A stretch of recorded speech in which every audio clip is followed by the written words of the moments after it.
Well, hello, everybody. Thank you so much for being here with all of us today. We are going to be having a really great conversation.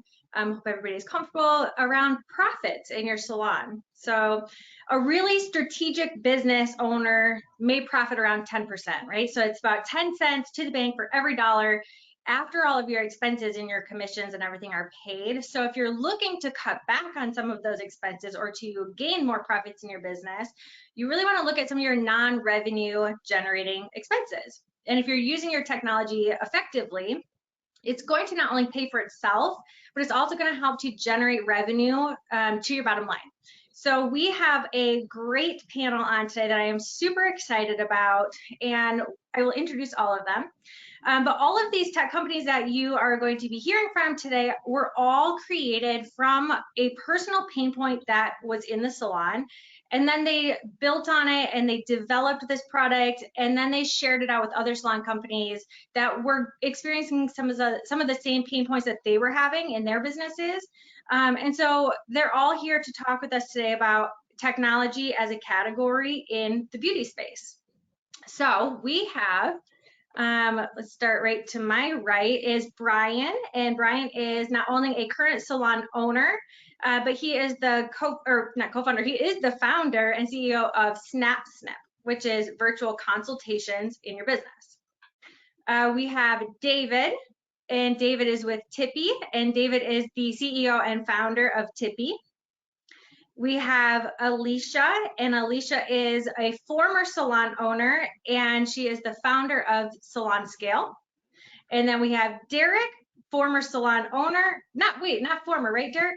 Do you still have the salons? No, we sold all four. So, okay, so former salon owner and CEO founder of Salon Ninja. So full marketing suite for all of your business. So I'm excited for all of you guys to be here and the conversation today. And just thank you all for being here. Thanks, Lori. Thanks. Thank you. So I'm just going to throw one out and we can kind of toss around the conversation and start us wherever we would like. But right now, a lot of salon owners and businesses are starting to feel the pinch of the conversation where people are hearing and having around a recession. And we hear salon owners that are either just barely getting by or their profits are not as high as what they were last year. Maybe they're down. And we know that saying of like, you can't do the same thing over and over again and expect different results. So when we're talking to salons that are fearful of a recession either happening or they're feeling it already or they are struggling right now, how do we as a technology company come in and say, hey, there's value in investing in a new technology tool? So you want me to jump in, Laura? Sure. I'll jump Go ahead, Derek. So you and I had this conversation recently. One of the things I see quite often in our Facebook groups, and we've now got 27,000 salons in there, so we're able to really get a feel on what's going on. A lot of the owners, when they're looking at technology, what does it cost me, right? What does it cost me? And I'm so against that. It's not what it costs you, it's what that technology should make you. If your pension, so sometimes I'll even get clients that say, hey, your software is $100 a month. I can't afford that right now. And I'll say, but you have 30 leads sitting there. You can't afford not to have new clients coming through the door. That's kind of the mentality that I've been seeing a lot in the industry. How do I pinch pennies, but at the same time, they're hurting themselves because they're not looking at how that technology generates them income. Agree. Totally agree with that. I'll tack one on to you there, Derek. It's crazy as it sounds. It's not only the cost of it that deters people, it's just the fact of change. And with Tippy, we even got to the point where we were offering Tippy, try it free for a year. And if you like it and you see how much you saved, then we'll start charging you, an annual fee, which is obviously a small proportion of what you're going to save. And it got a lot more people over the hurdle, but it's amazing how many people just don't want to change. Yeah, and you know, like Lori said earlier, if you don't change, you're not going to get different results, right? And everybody here has specific programs, you know, measuring color is super important. Used to drive me nuts in the color room when I go back, and I used to call it the bucket trick. I put a bucket in the sink and tell them that the plumbing was broken, and at the end of the day, I have $100 or $200 in wasted color sitting there just because they go back and not even measure, and you know, so there you got scales now save you money, right? Now I'm talking about saving money. That's a technology that makes you money because you're not flushing it down the drain. Brian's got a program where he's matching up virtual consultations. Super, super important right now. Just think how much time you're eliminating while that client might be there a half hour doing a consultation, where you can do it, be ready. It gets rid of the anxiety for both sides of the conversation, right? Especially if it's a new client. They already feel like they know the hairdresser. I mean, I'm just speaking for everybody here a little bit. David's got the great tip program. You know, I just yesterday got into a huge conversation. David, I hope your staff saw that. People were saying, yeah, use Venmo. Well, good. Now Venmo is being taxed. So forget the whole, you know, free things that were applications, because you're not hiding money anymore. Tippy will save you that aggravation. You'll have your tip reports. Another pain point I used to go through in our salons is trying to get the stylists to give me their tip reports. Oh, no, I don't want to give you. Well, I have to report something. Otherwise, the IRS is going to be after both of us, right? And you know, our software is generally to fill the seats, fill the chairs, and communicate. So those are all super important things right now. You know, I've got from Salon Ninja perspective, we've got clients like Antonio. We did his report yesterday, Lori. Antonio's made over $100,000 just on a pop-up on his website connected into our software. So technology can make you money. It can also hurt you if you don't use it, right? If you're just paying for it and not using it, then don't get it. Right, that is a really good point. So there's some salons that are probably not using anything at all, paper appointment books, they're not measuring their color, they're not using anything. They're very original, old school, haven't changed anything. Sort of luckily, COVID has forced some people into adapting to technology, but not all of them have. And some of them have, but they're not using it efficiently yet, or as well as, or as useful as they could be doing it, or adopting all of the practices in their salon. So talking about the value of it is either, if you have it, find out how you can maximize on it, how you can use it better. And if you're not using it all, it's sort of like just taking that leap and kind of saying like, you're sort of being forced into doing it, because your business is just going to get better if you continue to use it. If you don't use something at all, it's like, what are you going to do? Because it's just going to continue to evolve. Yeah, I think also to add to that, Lori, I think as a former salon owner myself, I think we need to do a massive trust fall into technology as salon owners, and we need to trust the technology is there. And I think we live very much in the middle part of our business. And so what happens is we really don't really focus on these transactional sides that cost us a lot of money. We're a little bit more emotional when we run our businesses. And we just don't spend the time on really what the cost of operations are. So there's a lot of things there. And I think what happens is a lot of times they have to trust to take the time to look at what is actually working in my business, and to work on it instead of in it all the time is kind of difficult, because when you look at it, fundamentally the business is flawed. Fundamentally, the business is not going to make any money if you leave your chair. And that is probably 90% of the reason why a lot of salon owners struggle. And then when you look at the expense, if you're putting cost in front of it, it's just a fear-based mentality. And so the big thing that you need to look at as a salon owner is the results. What are the results you want from the technology that are bringing it in? And a lot of times salon owners skip over that part. They skip over what results I'm going to get, whether it's increased profit, increased time, like what is the value prop I'm going to get by taking on this piece of technology? And usually they come too late. They come to all of us when it's really far and they have to add on like 5 different layers of technology. So the best thing you need to do is kind of take a step back and really focus on what are the results I need today. Do I need increased cash flow today? Is that my problem I'm trying to solve? Yes. Then what are softwares that solve that problem? Do I need to increase my lead generation? Yeah. What kind of software will solve that problem? Because if you keep coming to all technology companies and needing all these problems, you know, it can become very overwhelming. So having that strategy to sit back and trust that there's technologies, and all of us focus in our areas very well, and we're all here to not only increase your profit, but increase your life as a business owner. That is exactly why we're all here. That's such a good point. Identify your problem first, right? Identify your problem. That's a really good piece of advice. And we could just start with the sign on the back of your wall. Nothing worth having comes easy.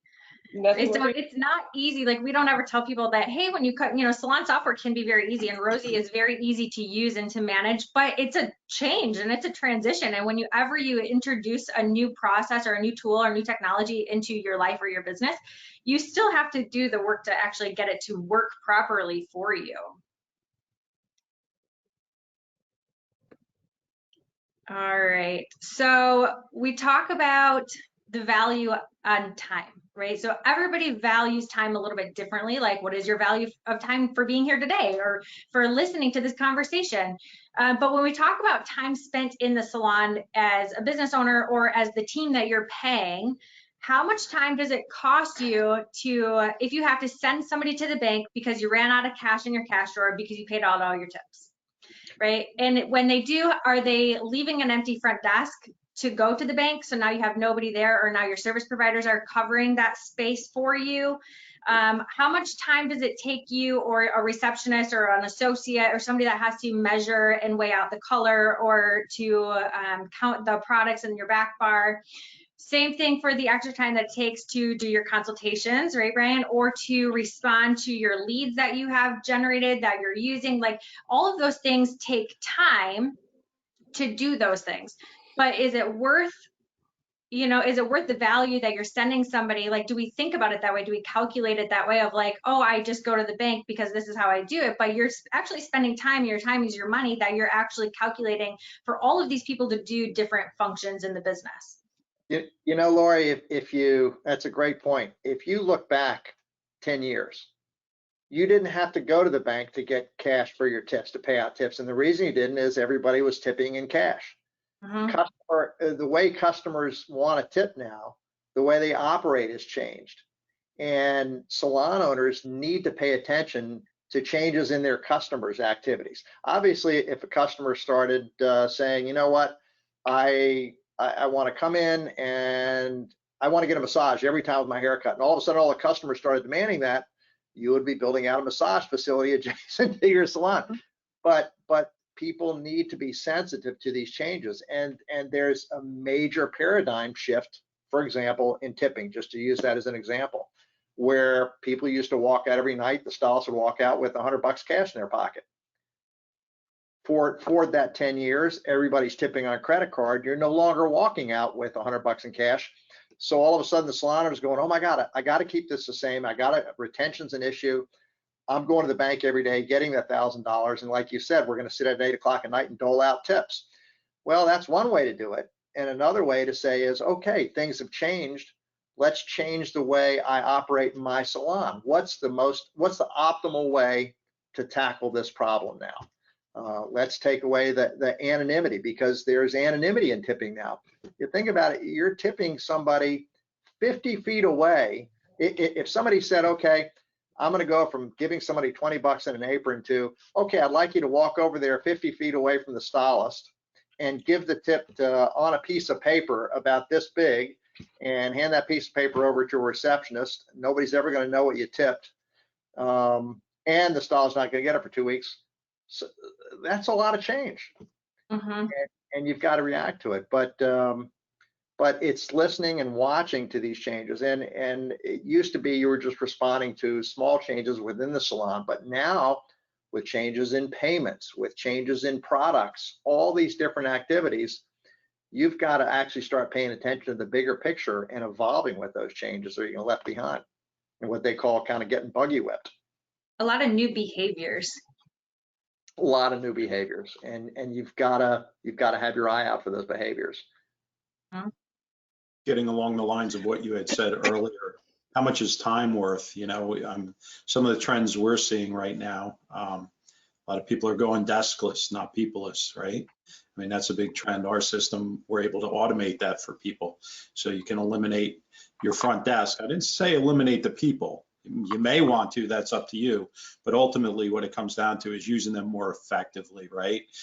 Are you using somebody just to answer phones all day and paying them $40,000 a year? I mean, is that really a good use? How many clients now text? It's amazing. I tell my daughter all the time, I'm like, learn to talk to people, but they don't. And I hate to use that, their generation, but it's true. I mean, as technology with phones has evolved, people live on their phones and texting instead of picking up and making phone calls, right? So we've had to adapt our technology to be able to take that into a front desk position and automate it. Use that person to do your marketing now, your social media, be a concierge walking around, giving that personal attention instead of hiding behind a barrier, which is a front desk. Yeah. So, and it's not that you need to be so reactionary throughout the year. It's not changing that fast, that dramatically, that you can't say, hey, every January we're going to sit down and we're just going to have a week where we meet an hour a day and we're going to talk about all our pain points, like Derek mentioned, identify the problems, and turn around and say, okay, let's identify what the potential solutions to these problems are now and investigate them. It's not hard to do these days with the internet. Everything's right out there, and you can pick up and take a look at these opportunities and then make your choices and move on. Mm-hmm. Do you think it would be helpful for them to break listening out to everybody. Oh, sorry, go ahead. No, go ahead, Brian, go, No, take no, it. Go ahead. No, I want to hear what you have to say. Just listening to everybody talk here, I'm just reminded of what we sell. We sell time. All of us are in the business of selling time. There's retail associated with that gives us the opportunity to maximize that with a layer. But essentially, we're selling time, and we're trying to increase value. The world communicates better now, and so clients have an insight into experiences in all types of salons through the way that they consume media. David was talking about back in the day. Well, back in the day, the only people that you knew about that were having salon experiences were the people around you. So, word of mouth was a big referral. Now, customers have access, and so to all types of experiences. And so it's really important that we increase value to be able to be compensated for that time. And I'm looking at all of these services, and essentially what they're doing, what we're all doing, is providing a vehicle to maximize the ability to profit from time, to maximize time in one way or another. And as a current salon owner, I go to hair shows, and sometimes I feel like the fact that I bought a ticket and booked 3 days and to attend, and I'm having drinks after the talk that's given, that somehow that's just going to filter into my bottom line kind of thing. The fact that I just attended, or the fact that I sat in on a webinar of David's or Alicia's or Derek's to kind of listen to how their product works. And oftentimes I'm part of these conversations, and I kind of hear rather than why they work, I hear about why they don't work. And I think or why they won't work in my salon kind of thing. And I think I'm guilty of that myself. And I think as someone who's on both sides of the fence now, one of the things that's important is we can try to catch 2 fish with 2 hands. Like my dad used to say, son, don't try to catch 2 fish with 2 hands. Try to catch 1 fish with both hands. And so, pick an area that you want to improve in. I know there are people out there listening right now, and I know that some of them, they've got so many areas of their salon, they don't even know, they just know that they got to fix something. And so they're on here hoping that that just attending this is going to impact. And what my advice for those people is to just pick, as Alicia said, pick one area. But before you attend any sort of, or you make a call to somebody that's selling any piece of technology, identify what the core value is of that technology. Identify what KPIs, what key performance indicators inspired that former salon owner or that investor to invest I'm just going to say it, a shitload of money building their tool. What KPI do they promise to impact, and then identify where you are right now in that KPI, because you can't just attend one of these things and after 5 months of using them, you're not going to know whether you improved or not if you don't know where you started at. So I think it's really important, with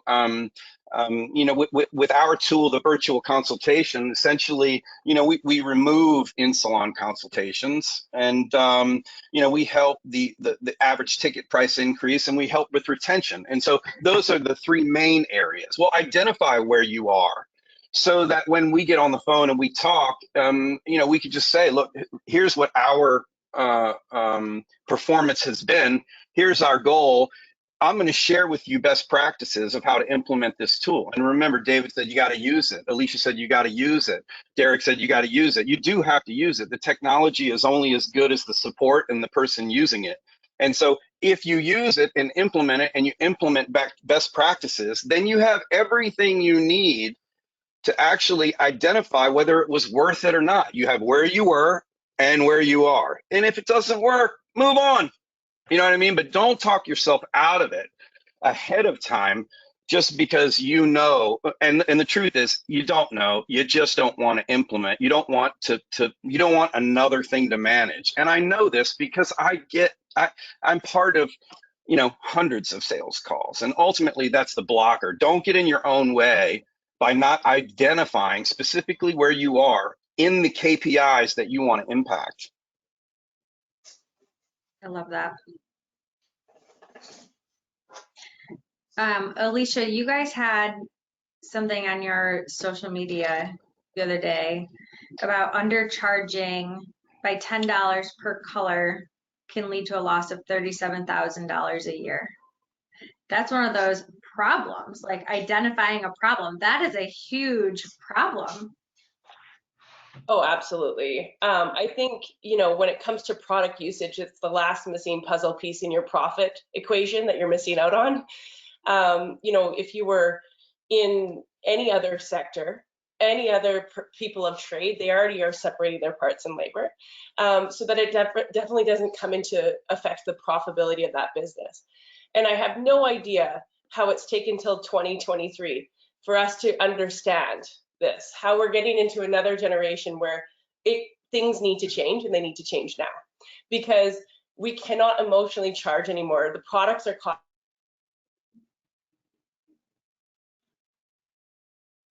Can anybody else hear? I think we lost our sound. Nope. I lost her. Oh, There you are. All right, we got one down. Back up. Am I back now? Yeah, you're back. Okay. So essentially, let's just repeat what I just said there. You're absolutely right. $10 can lead up to a massive leak in your business. And I would say a small leak can sink a great business. And so we needed technology to update with what was happening with trends. And that's why we're seeing advancements in technology in many areas, not just the back bar, but we're seeing lead generation tools and fitting to the behaviorals that are changing, just like David said. Buying behaviors are changing, customers' journeys are changing, and therefore technology has to kind of change to kind of meet that as well. But profit, when you look at it, the one thing I want to make a comment here is, as a salon owner, you need to really truly understand what profit is. You need to understand what that actually is. Because a lot of the times we look at a salon's finances and we see them reinvesting every dollar back into new technology or back into education, and then they wonder why they're not making money at the end of the year. Well, there's a metric right there that, like Brian was saying, for a KPI, if you're reinvesting $8,000 of education back in, and that's cutting your profitability down, what is that going to do in year 2 or year 3 or year 4? So a lot of the times you might be only hitting your 8% profit margin, but you invested $26,000 in the business, right? So make sure you're measuring and you're putting the numbers organized properly to know what you're actually doing. Because I think what happens is, again, when we look at it, you have to look at it like a journey of a customer, and what comes in, what comes out, what happens in the middle. When you're so stuck in the middle of just producing revenue all the time, it's like being on a treadmill times 5, right? You're going, that when someone asks you to get off, it's not that easy. You can't just stop. You're going to fly off the back, right? And so essentially what it is just really truly understanding these things. And I'm going to come back to the word profit. Profit as a salon owner is what makes you live. It makes you have the confidence that you have a well-established business that is worth value, that you can either A, sell it, you can B, expand it, and C, you can have a life instead of letting that business run you. And if this is not your wake-up call, it is your wake-up call right now. You cannot run a business where it is drowning you, you're not making any money, and you're so feared that your staff is going to leave you, all this stuff that's going through. You cannot run a business this way. It will mentally drain you. And I think all of us can explain that same thing. It'll mentally drain you. So the best thing you can do is invest as much as you can into the time to truly understand the core metrics of your business so you can set it up for success. I love that. I think people are feeling drained. There's a lot of people out there right now that are feeling just drained and exhausted. And we've been seeing a lot of people either leaving the industry, they're just retiring early because of that feeling. But you bring up a really good point of the staff and their teams, because I think that in a salon, especially, who said this, Derek, these younger ones that are coming in, they want these tools. They are already ahead of the curve. They already want instant tips. They already want these emails. Like, they have the communication strategies of how they want to communicate with their clients.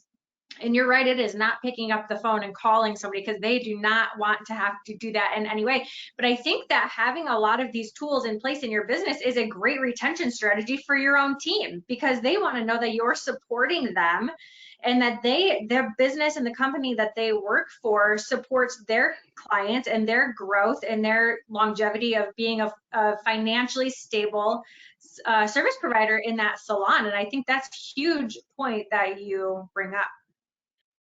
It comes to being a leader too. It's like you said, that salon owner has a couple of roles. One, I'm sure they're behind the chair a significant amount of time. Two, they have to lead. You're not going to have a stylist that comes in and says, hey, I want to get more tips on credit cards. And you're not going to have a stylist that comes in and goes, hey, I'd like to save more money on the back bar. You're going to have to lead them down that road, and they look to you for that. And sometimes it's not easy. It's not always the most popular thing initially. But if you're a good leader and you take them down the path, and for example, you say, okay, we're going to give Tippy a try. And Tippy's given a try. We went into a Massage Envy last year, and we got an email the following year from the Massage Envy owner. The employees fought it for the first couple of months, just fought it, hated it. They thought it was going to be a terrible thing. Well, lo and behold, the average masseuse there got $3,000 more in tips the rest of that year. So, and they had 6 masseuses in there, so that was $18,000 in incremental raises. It's not always a zero-sum game. It was new to there. And then they saved their processing fees, so they saved over $20,000, and they all came back and said, this was brilliant. But it took the leadership. It took a little bit of a jump of faith to start that process. Now, and we talked to that owner recently, and he was interesting. He said, with this success, I now have the confidence in my masseuses. I'll bring in another change, and they're going to listen. But you've got to crack that ice. You've got to get their faith. You got to get their belief. Having their best interest. I think Alicia's point about like what is profit, and when you reinvest it, listening to Derek and hearing some of the pinch points of potential people who want to onboard the service is familiar to me. They look at it as a cost. And costs don't have they're by definition there's no ROI. There is no an investment. There's a return. In order to make a return, though, you have to know where you're starting. You have to know what your cost is up front. And unfortunately, what we're not doing, and this goes back to my original point, is you can't look at whatever the cost is of bringing on this service as the cost. The investment is the difference between what you're doing right now and your return. You take that after you've been using it and you subtract the cost of implementing it, and that becomes your ROI. And once you benefit from it, kind of like what David's saying with this massage therapist, it becomes very clear to everybody that this was an investment, that we had to invest money, yes, but we also had to invest time and energy to change what we were doing so that we could garner a different result. I think that's just so important. I mean, you can't expect a different result doing the same thing. Yeah, so, anyways, I've got a lot of thoughts in my head, but I don't want to monopolize the time. So, yeah. Well, But, you got to start knowing where you are, I guess, is what I wanted to say. Sorry, Derek. no, that's okay. I mean, it's getting back to what all of you have pretty much said, and that an owner shouldn't be reactive. They should be proactive in running their business. It's that simple. I talk to owners who are putting out fires every day. They don't even have time to get in front of that. Well, take some time, take a mental break, plan out, map out what you want to do, be the leader, be proactive, and then the reactive stuff will lessen all the time, right? And at the same time, you're probably better being away from your chair than being behind your chair as an owner. And I tell owners that we coach all the time that I guarantee you at some point, you will be making more money just running your business than working in your business, right? Which is behind the chair. So, things to think about. Plan out your year. You got a new year coming out. Plan it out. What technologies can save me time, make me money, that kind of thing. And also, how do I want to run my business going forward? When you start as a salon owner, you should already have an exit plan. Most people go, oh, you're nuts, right? My exit plan is retirement. Okay, that's great. When are you going to retire? How much money you need to do it? Blah, blah, blah. My exit plan is to build my salon to $1 million and sell it. Good. Start working on that right now. Right? So all those types of things are super duper important. Technology will help you get there, I think. I'm with you on that too, Derek. I'm just going to add on that too. Why profit? It just hits me all the time. Profit, profit, profit. Profit is your planning for retirement expansion. Like that's what it's there for. And the amount of salon owners that I talk to is like, how much cash do you have in the bank right now? And a lot of them are in a cash deficit. A lot of them don't have cash in there. They're 1 month away from a very bad situation. They have more debts than assets in the business. And so you have to ask yourself again, like, am I playing a profit game or am I playing a growth game, right? So it's okay to sacrifice profit as a business if you want high growth, meaning let's say we're going to sacrifice the 8% growth we did this year, or profit we did, to put into expanding to technology to make sure that 8% turns into 16 the next year, right? What are these two levers that I'm trying to do? And that's kind of a big thing that, we're all kind of saying, which is like just truly understanding what those core things are going to do. And, as a CEO of SalonScale, I sit down with my team and I ask them every single time, the top of every quarter, I say, what is working? That is the first question I ask every single time. And that's what you have to ask yourself every year, every month, every week. What is working? Because that is your benchmark, just like we heard, that is telling you what is now working. Now, do I want to grow or do I want to sustain? Do I want to make sure that I'm keeping this cash flow and growing this for, retirement or expansion or whatever else? Or do I want to burn all that capital? Do I want to take that money and put it into ads and lead generation because we want more people in our chairs? You have to take those times to do that. And I just, as a salon owner, again, I promise you that when you take more time to focus on running your business, you will find that these are your jobs. Your jobs are to focus on where to move money, so that you can focus on your staff, and your staff will take care of your customers, and your business will take care of itself. So it's really important to move back instead of being so invested inside. Yeah. If you're in a situation that Alicia describes, and I've heard this since I've been a hairdresser, nearly 30 years, that the majority of salons operate, they wouldn't be profitable without the owner's production. And just making the assumption that that's still true in the lion's share, I don't know if it is or not. I know that if I do everything right, my margins are kind of like what Lori described at the beginning, and they can certainly be rinsed down the sink after every color application if we're not careful. So but if you're making decisions from that perspective, where you don't have a comfort, a balance in the bank that would give you a comfort level where you're making decisions based on long-term thinking, and I'm just speaking to when I do onboardings for SnapSnip, most of the feedback that I get during the trainings is why, what we're concerned, everything is not from a place of understanding how the tool functions and the best practices to implement it to give you the desired result. The thinking is, well, how's my staff going to react to this?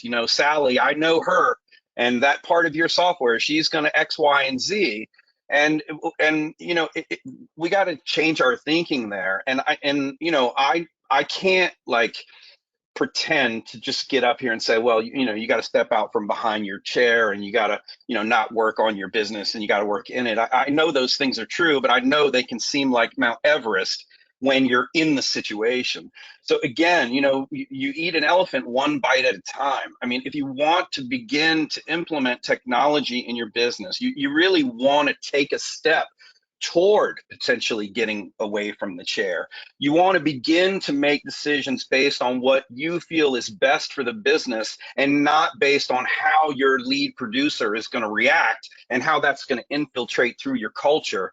Those are fear-based. I think that's what Alicia's talking about. Like, what you need to do, again, is understand exactly where you are. Because all of these products were created by hairdressers, and I know David's not a hairdresser, but he's got partners in the business that have owned very successful salons. So there is that perspective. Nobody here is trying to, or any technology that I know about is trying to sell minimum contracts. I mean, every single person wants to help. And so I think it's really important to just back up a minute, just look at the big toe of the elephant, identify what you want to impact, see where you are, and then, just to use David's example of this massage NB or massage place where the salon owner used the dialogue, we're going to try Tippy. Okay, I can tell you right now that is not the right dialogue. Luckily it worked out in this situation, but it could have created a mutiny. You know what I mean? The way to introduce something like this is say, hey, I've looked at your gratuities for the past year, and I've looked at my own, and here's where we are.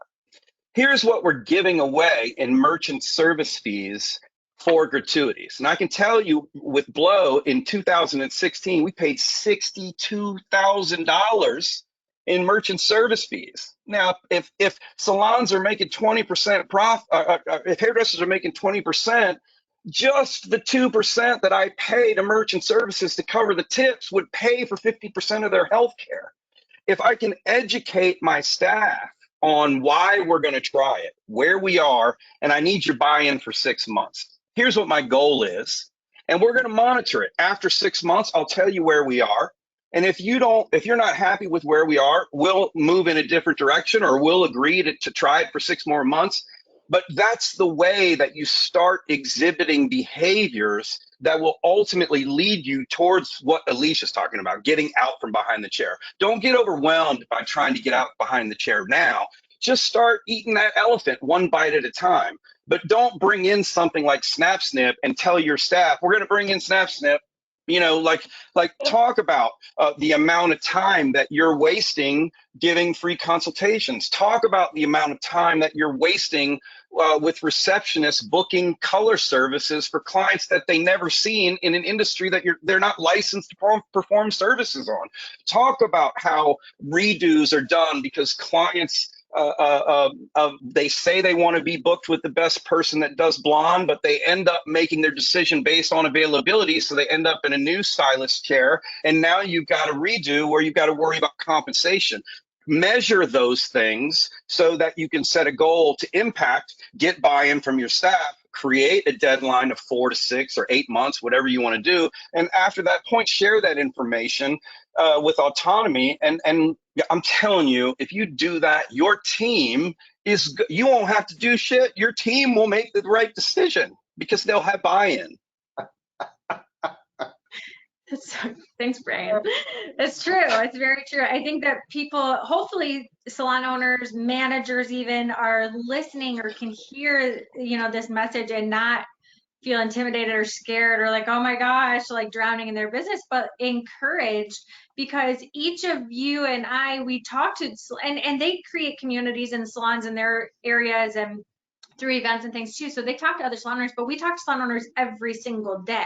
So hearing these success stories that these things actually help your business. So if you are behind, it's like you have to identify the problem, like we talked about, figure out what the behaviors are around that problem. So it's like Brian said, eating the toe of the elephant first and going one small step at a time. And it's not completely dumping your business upside down and shaking it around and just restarting. It is not that way.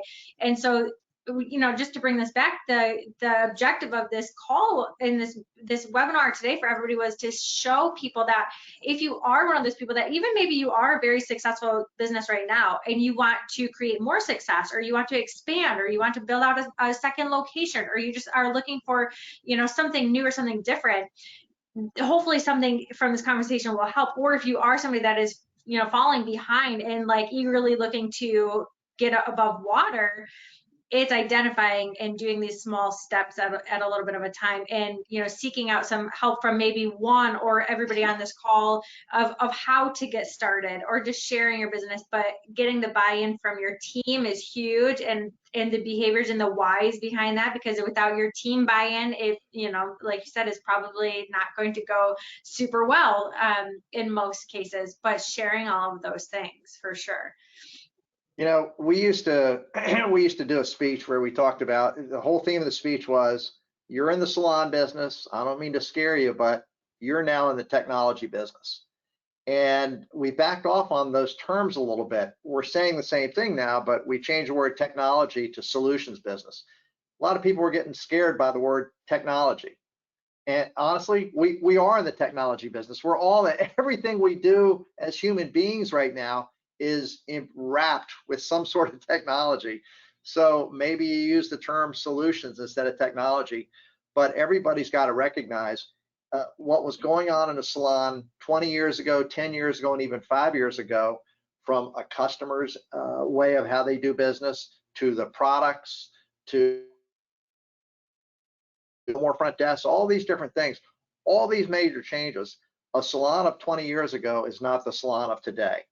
And you look back at companies, and just to use a crazy example, Kodak.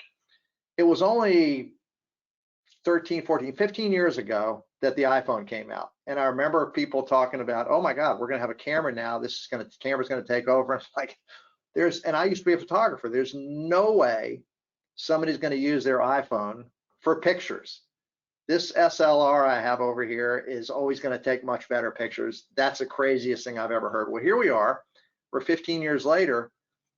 I would venture to say the majority of us don't even use a camera anymore other than on our phone. In fact, I was joking the other day, I don't view my phone as a camera. I view my camera as a phone. It's almost backwards. And you've got to take a look at your salon and realize that you have to update your things also. You've got to take a look and update these solutions to stay with it, to grow. You don't have to look any further to validate that than Rochester, New York. If you go to Rochester, New York right now, it's a city caught in the 70s because Kodak is just completely gone. It's not a question of whether the world will be electrified one day. It's going to happen. And so just like the point that I made earlier about your clients having access through media to all types of salon experiences, so does your staff. and you know, they're having conversations. And you know, early on, about 3 years ago, we identified the 14 touch points that we had within our client experience, and we wanted to foster a brand connection. So we wanted to evoke an emotion within each touch point. So we created dedicated actions aligned with heavily weighting the outcome in favor of the guest experiencing that emotion within each touch point. But then after we got done with that, we said, well, if this is true for our client, it's certainly true for our staff. We have to identify our touch points with our team. We have to make sure that we're putting them in a position to be successful so that they can learn the value of their own time. I mean, the point that Lori was making about Alicia, the unbelievable stat of charging $10 less for a color service. If you're a salon owner that's behind the chair and you've spent all of this resources, profit that Alicia talked about, that you've reinvested in creating this new hairdresser, but you're not part of their process once they get behind the chair of how they price their services. And I can tell you, you know, new hairdressers, they're insecure. And so they drop their price a little bit. They start negotiating with their client. They start giving their services away. And the next thing you know, it takes you an extra year and a half of them being on the floor for you to be profitable. And all of that time, you're reinforcing the behavior that they aren't worth that time, that they undercharge because they're not confident, they charge less than they should, and they develop that core mentality, and it carries with them. It's hard to undo it after that. And so, you know, all of these tools definitely are designed to kind of shift the thinking of the hairdresser, help them understand the value of their time. I can't tell you how many new hairdressers have the most difficult time having conversations with guests that are 15 minutes late. You know, they'll go in the back room and complain to the staff and piss and moan about the client being late, but they won't have the conversation with the guest that sounds something like, hey, Sally, you know, I really enjoy doing your hair. And we dedicated an hour with each of our clients so that I can meet your expectations because it's really important to me. In order for us to move forward in this, I'm going to need you to be here on time. And as long as you're willing to do that, we can continue our relationship. If you can't, I can make another recommendation for you. You know, we're not having those conversations all the time with young hairdressers to kind of teach them, hey, the most important thing, the most valuable thing you have to sell, well, the most valuable thing you have in life, frankly, is time. And so all of these tools are designed to maximize time, to teach people the value of time, to teach them the behaviors of where to look. You know, if you start with these technologies now, not only are you going to impact your business, you're going to impact the thinking of your hairdressers. They're going to start to look for ways to maximize the value of their time. And that's going to filter into your culture. Just super important. I love this topic. You said something early on, Brian, which I just got to reiterate, which is don't look forward and think, what's going to happen if I do this? Yeah, of course, you always think that, but more importantly, nowadays, with all the changes, look forward and also think, what's going to happen if I don't do this? What's my salon going to be like 12 and 24 months out as compared to my next door neighbor salon? I think also too, just to add to it, because that's what we're doing today, pay yourself as a salon owner. It's extremely important. I think if you know whenever you enter an airplane, the first thing they say is you have to assist yourself before you can assist others. So that's what's kind of happening in most of your businesses, is that you're not paying yourself, so you don't truly understand the time, the value it's taking to grow or run the business. So pay yourself, because when you're okay, you're gonna pour from a full cup. And if you keep pouring from a half or a very empty cup, you're gonna have resentment. You're gonna start getting really irritated. You're gonna be frustrated. You're gonna have fear-based. You're gonna be really mad at everyone that's taking from you, because you're gonna look at everyone as taking from you than you giving, right? And so it's really important to make sure that you are having wealth, and you have your wealth, you have your health, you have so many things that you're investing in yourself, so that you're a stable source. And when you overflow that cup and you overflow it with knowledge or KPIs or growth or strategies as far as how is everyone going to grow with us, everyone will grow around you. But I think that's the number one thing, is that staying in the same place of fear and pouring from that empty cup is only going to keep you there. If not, it's going to make you go right to the bottom, right? And so I think it's really important to focus on yourself, make sure you're paying yourself, especially if we go back to what Lori was saying, we are heading into a recession. This is not going to stop anytime soon. We have the next couple of years are going to be tough. They're going to be really, really tough. And in order to get through it, you need cash abundance in your business. You need as much cash in your business. You need to focus on the expenses leaving your business. You need to go and move into a strategy, which is, how do we keep money in this business? If I can have that mentality, then what do I need to make sure that happens? It's not right now time to focus on pleasing everyone. What we need to do is, if we do not focus on the cash in our business, we won't have a business for everyone to be in. And so we need to do our job, which is make sure the business has some cash. I'm going to throw in a little bit of a thing that SalonScale, I'm going to throw a little shout out to us here on this. This year, I have had so many. I've had thousands of salons reach out to us and say, Alicia, without SalonScale, we would have never been able to stay open. We would have never been able to do this, because we didn't have the cash, like things were leaking out of the business. Not only that, I was not covering the cash to replenish the products that were coming through. And so therefore, when I was pricing, I wasn't covering all my costs. So thank you. But in this last year, we put just shy of $20 million back into the salon industry. In a small, tiny software company called SalonScale, we put almost $20 million of revenue back into a salon. That is an actual fact that has happened. And so that's why it's important, is companies like ours are going to put money back in, whether it's money or time or value. We will do that for you. And it's important right now to focus on the things that are going to build that cash in your business.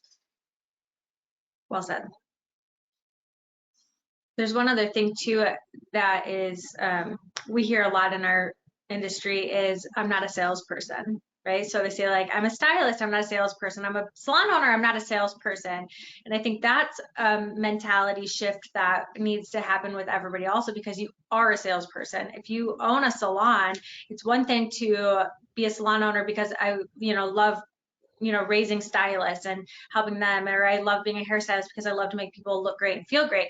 But if you're a business owner, you're in it for profit. You are a business owner because you want a profitable business. And so each of these companies here are here to help show you different tools and resources of ways that you can be a profitable company by utilizing different things in your salons, and how you can help grow your service providers by using some of these different tools. But you are a salesperson. You are selling your time. You are selling your services. You are selling your business. You are selling through your marketing. You are trying to get people to come in and purchase from you. There's no such thing as a leader that's not a salesperson also. You have, no matter where you're leading, from politics to business, if you're a leader, you're in sales. I think when you look at it like you're a salesperson, I get where, I see stylists struggle with that role. We'll use retail as an example. And I think, ultimately it's true. The stylist does not control the conversion. You're not in control of 100% of whether the client makes the decision to purchase that retail. And I understand why stylists would kind of balk at their performance evaluations being predicated on retail performance.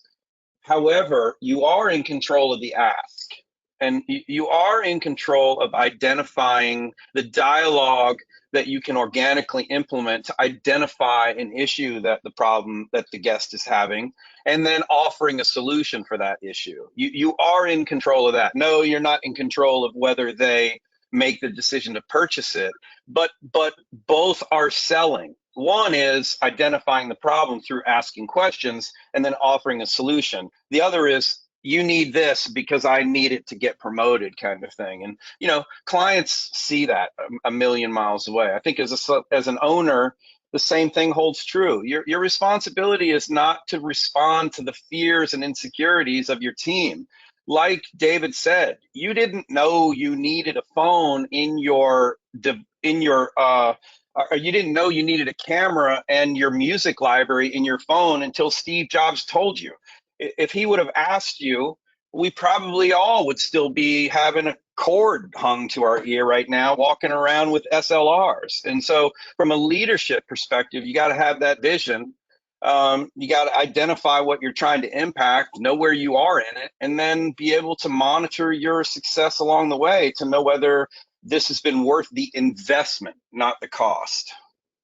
You also And your teams will be excited about technology. Your newer people on your teams, they live in tech more so than probably the majority of us here, except for the two young ladies. but you know, I remember those phones. I remember 13 channels with no cable, right? So 13. you know, I had 3 well, when I grew up. that was with They the were black. aluminum foil They day. were all black and white. No, but really, I mean, if you don't, you got to get excitement around everything, right? Excitement is inspiration, and sales. You know, I don't even like that word, right? And most stylists don't. But you're always selling. You sell, you know, and think of it like this. I was taught this analogy a long time ago. If you have a good friend and you recommend a restaurant, hey, that restaurant was freaking awesome, best steak I ever had, right? What did you just do? You could call it sales. It's the same thing. All it is suggesting, and whatever happens beyond that happens, right? You went through the process of being excited about something, the same as a stylist should be excited about doing somebody's hair, and an owner should be excited about running their business, right? When you have to get the excitement back in things and take those leaps of faith and get involved in new technologies, the newest ones I would suggest, because our industry is typically 5 to 10 years behind the restaurant industry and some other ones, right? And we're getting there. I can tell you right here, the owners of these technology companies are getting us there, because we're looking at those other industries that are really outperforming the salon industry with technology. So it's important to get excited about it, find out your pain points, as Brian had said earlier. Take those pain points. You know, Alicia talked a little bit, we all talked about it, and find out what the solution is to those, you know, and that's it, period.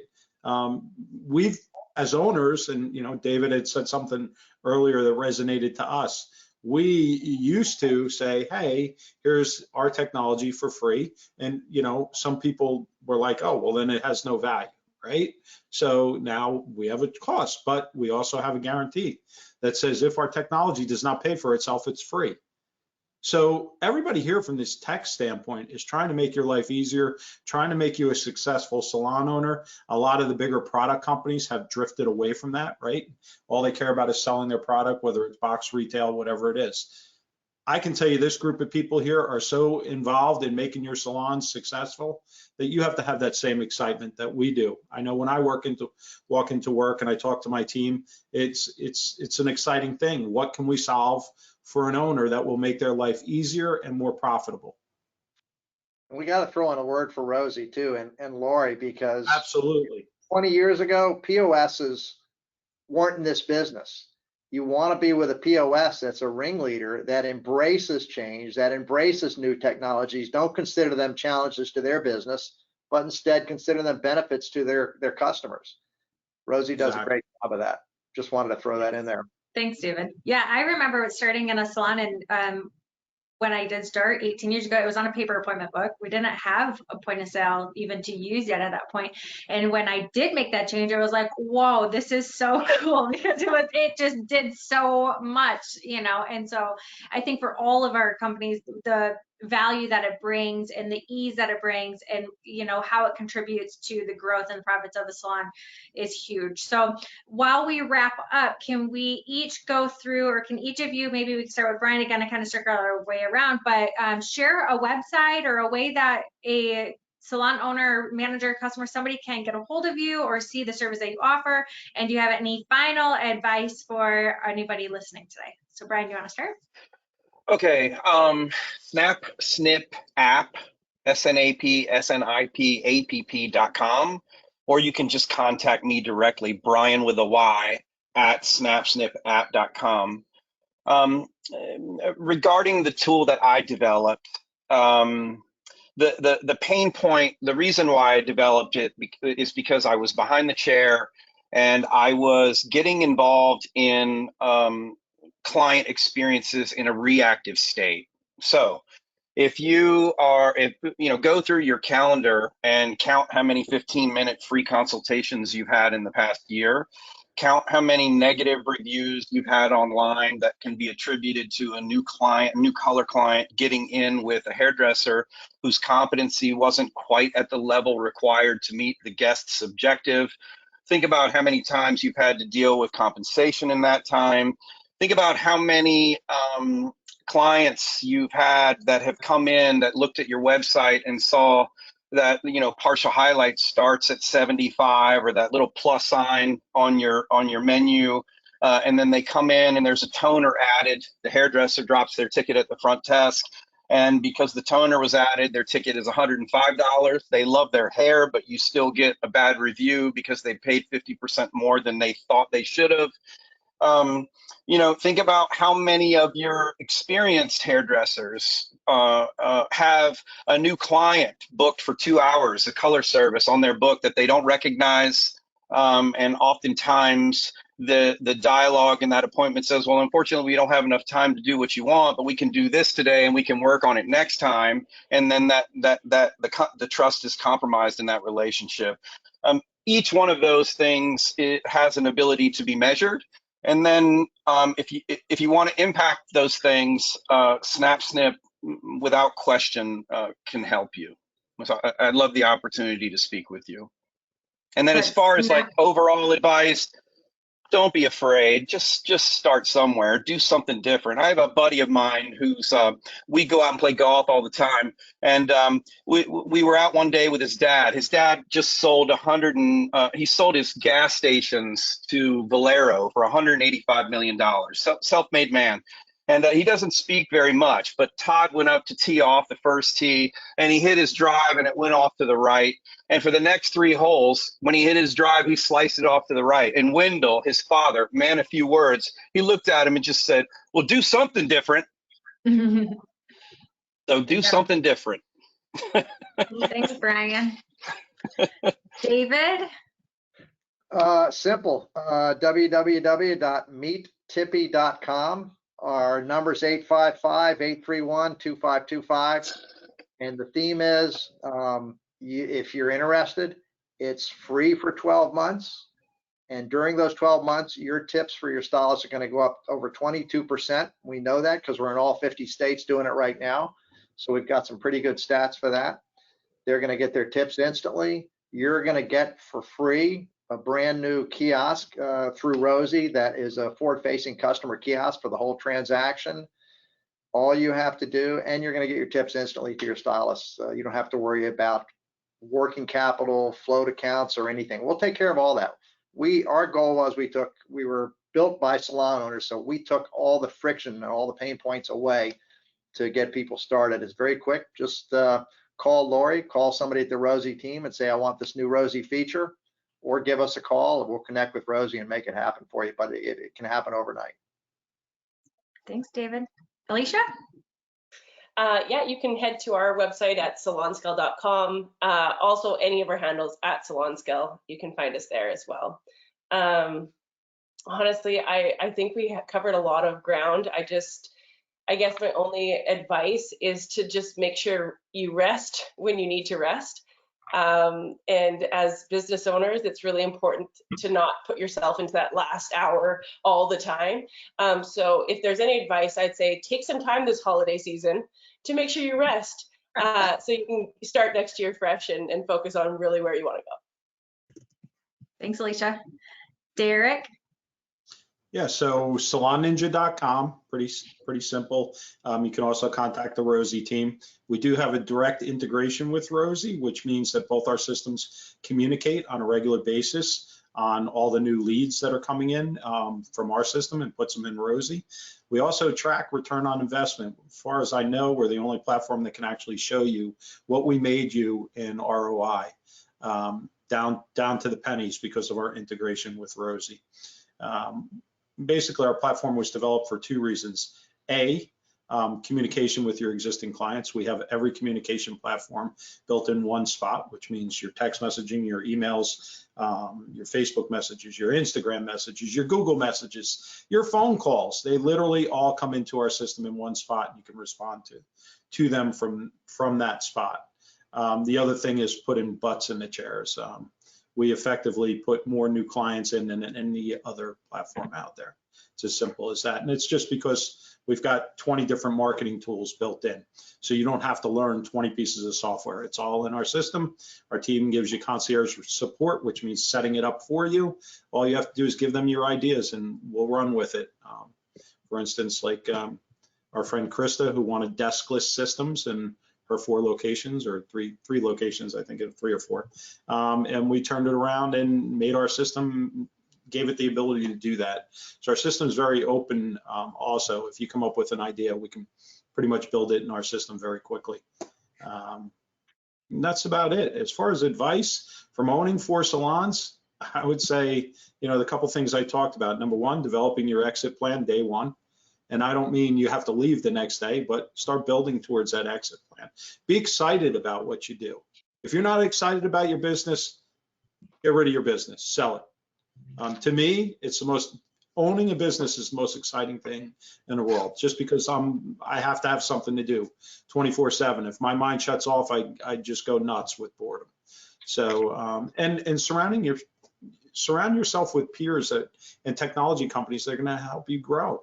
We give free coaching all the time when people join our salon software, and it's just based on experience of when we used to coach and trying to give back to the industry. Everybody here, we're all entitled to make money as technology companies, but we're also here to make sure that you succeed. Otherwise, there's nobody to give us that money. It's that simple. So ask. Don't be afraid to ask. That's probably the best lesson I ever learned. I had L'Oreal. I was paying $6.85 for a tube of color. I went to them based on we were doing 1,000 tubes a month, and I said, I want good pricing. They got me down to $3.25 a tube. I was getting it cheaper than their stores were getting it, just because of volume. Doesn't mean that's They're going to be happen. getting lots of emails now.